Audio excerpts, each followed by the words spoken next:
나는 확진자인데 증상이 없는 겁니다. 증상이 없다는 겁니다. 아무런 증상이 없는데 내가 코로나19의 확진자인 겁니다. 음압병실에 중증이 아닌 경우에 입원을 한다고 하더라도 증상이 나오지 않기 때문에 치료할 수 있는 방법이 없는 겁니다. 점염은 계속 되고 있다는 겁니다.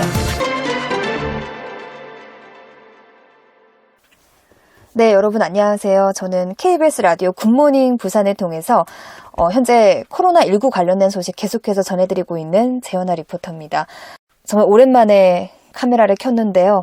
여러분들과 함께 보고 싶은 기사가 있어서 제가 카메라를 켜게 됐습니다. 일단 제 방이기 때문에 마스크 벗고 말씀을 드리겠습니다.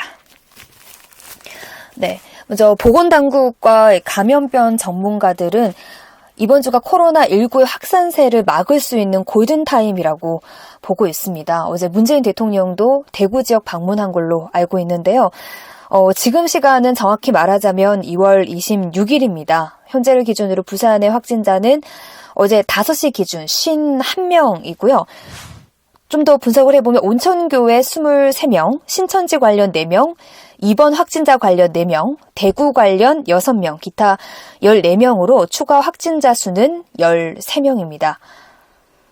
네, 그리고 지금 현재 전국적으로도 계속해서 확진자가 늘고 있는 상황에서 많은 공무원분들 애쓰고 있는 걸로 알고 있습니다. 우리 국민들도 안전수칙 지키고 있기 때문에 많은 노력하고 있는데요. 또 특히 대구 경북 지역에 계시는 분들 힘을 내시기를 바랍니다. 응원 보내도록 하겠습니다. 취재를 하면서 여러 가지 의문들도 많았지만 가장 큰 의문이 있었습니다. 정부는 분명히 의심 환자의 대면 접촉을 삼가라고 했는데 자가격리 중인 상태에도 이분들이 외식을 하는 경우도 있었고요. 그리고 카페에서 갑작스럽게 가는 경우도 있고 밥 먹다가 응급차에 실려가는 경우도 본 적이 있습니다. 분명히 의심 환자라고 한다면 선별진료소를 방문했다면 우리가 알고 있기로는 감기와 비슷한 증상이 있다거나 아니면 인후통이 있다거나 두통이 있다거나 근육통이 있다거나 그런 증상들이 나오면 집에서 쉬고 싶을 텐데 왜 이렇게 밖에 나와서 활동을 할까라는 의문이 생겼습니다. 그런데 오늘 그 의문을 조금 해결할 수 있는 기사를 찾았습니다. 이 기사를 여러분과 함께 보고 싶어서 오늘 이 방송을 좀 켰습니다. TV제리 2월 25일 오후 3시 55분에 처음 입력이 됐고요. 황민규 기자가 쓴 내용입니다. 보면요. 국내외 학계 코로나19 무증상 감염 기정사실합니다. 문제는 나는 확진자인데 증상이 없는 겁니다. 증상이 없다는 겁니다. 아무런 증상이 없는데 내가 코로나19의 확진자인 겁니다. 이런 사례들이 조사 결과로 나온 겁니다. 계속해서 같이 볼까요? 우한 코로나 바이러스 감염증, 코로나19의 이 기존에 알려진 것보다 잠복기가 훨씬 길고 무증상 상태로도 강력한 점염성을 가지고 있다는 사례들이 잇따라 보고되고 있다. 25일 중국 후베이성 당국은 코로나19의 잠복기가 최대 27일까지도 진행될 수 있다는 사실을 공식적으로 인정을 했습니다. 이는 앞서 후베이성의 70대 남성이 감염 유지 상태임에도 불구하고 27일까지 뒤에도 증상이 보이지 않은 경우가 보고된 데 따른 결론입니다. 현재 우리는 코로나19의 잠복기를 14일, 2주로 알고 있습니다. 그렇기 때문에 일단은 중국에서 온 유학생 같은 경우에도 기숙사에서 14일 동안 우선 격리를 시킨 다음에 검사를 한 이후에 음성 판정이 나오면 활동할 수 있도록 하겠다. 이런 정책들을 내세우고 있는데요. 중국 후베이성 당국은 코로나19의 잠복기가 최대 27일까지도 진행될 수 있다는 사실을 공식적으로 인정을 했습니다. 이는 앞서서 후베이성의 70대 남성이 감염 유지 상태임에도 불구하고 27일 뒤까지도 증상을 보이지 않은 경우가 보고된 데 따른 결론입니다. 그런데 이 같은 경우는 일본의 배에서 다이아몬드호에서도 이런 경우가 발견이 됐죠. 분명히 배 안에서 쟀을 때는 음성이어서 집으로 돌려보냈는데 알고 봤더니 양성이었다라는 경우 그 뉴스 여러분 보셨을 겁니다. 그렇기 때문에 현재 이 코로나19의 잠복기를 14일로 보고 있는데 증상이 없는 상태에서 전염이 된 것을 인정을 하고 이 기간을 늘릴 필요가 있다는 겁니다. 또 다른 내용을 보겠습니다. 중국의 호흡기 질병 최고 권위자인 중국 공정원 원사가 이끄는 연구진은 신종 코로나의 최장 잠복기가 24일인 사례가 한 건이 있었다고 밝혔지만 중국 허난성에서 잠복기가 한 달 이상으로 의심되는 환자가 보고되기도 했다고 합니다.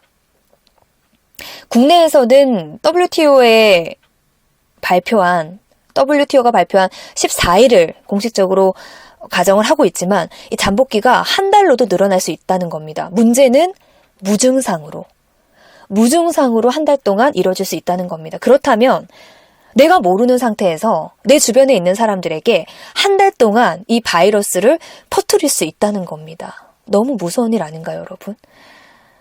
그리고 무증상 감염에 대한 새로운 사례들이 추가되고 있다. 미국의 의학 전문지 사이언트 얼러트에 따르면 한 사례 분석에서 이 코로나 확진 판정을 받은 20대 여성이 가족 모두가 확진자로 분류돼서 입원하는 한 달 동안 아무런 증상이 나타나지 않은 것으로 알려졌다.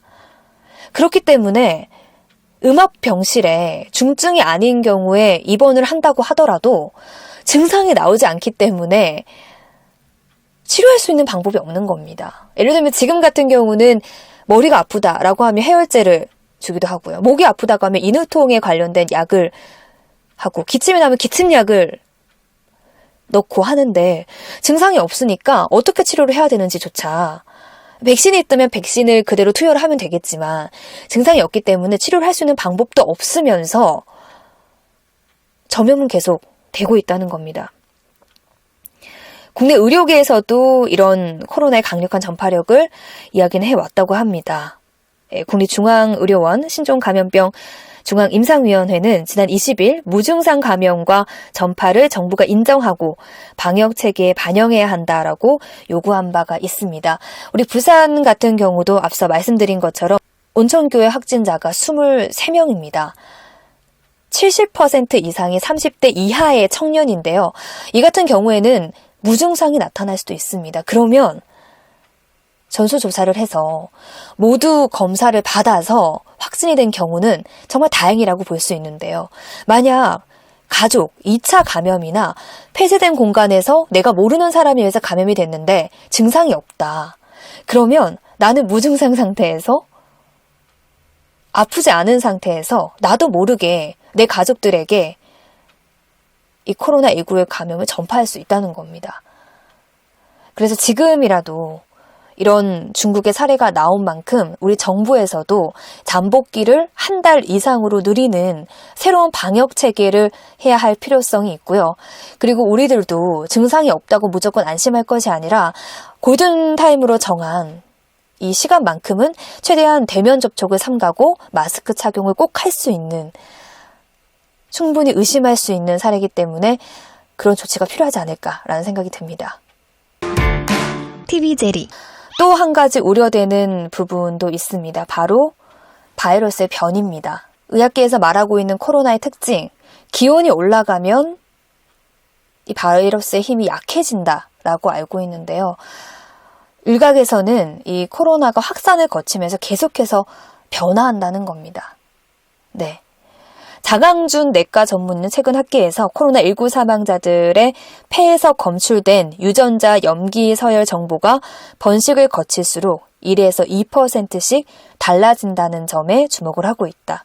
중국에서 7만 명의 몸을 거친 코로나19 바이러스는 이미 거의 새로운 바이러스로 바뀌었을 가능성도 있다라고 강조를 했습니다. 잠복기에 대한 무증상 잠복기 한 달에 대한 부분, 그리고 이 코로나19의 변이에 대한 부분, 폐렴 증상은 나타나지만 계속해서 그 증상이 변화하고 있는 이 정부의 대책도 필요하지 않을까라는 생각이 듭니다.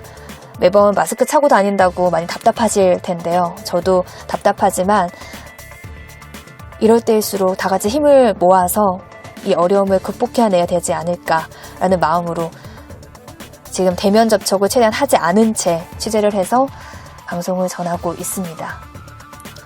변화에 따라서 올바른 대책으로 더 이상 피해가 없기를 바랍니다. 모두 경제적인 손실도 정말 크고 자영업자분들 너무나도 힘들다는 거 알고 있습니다.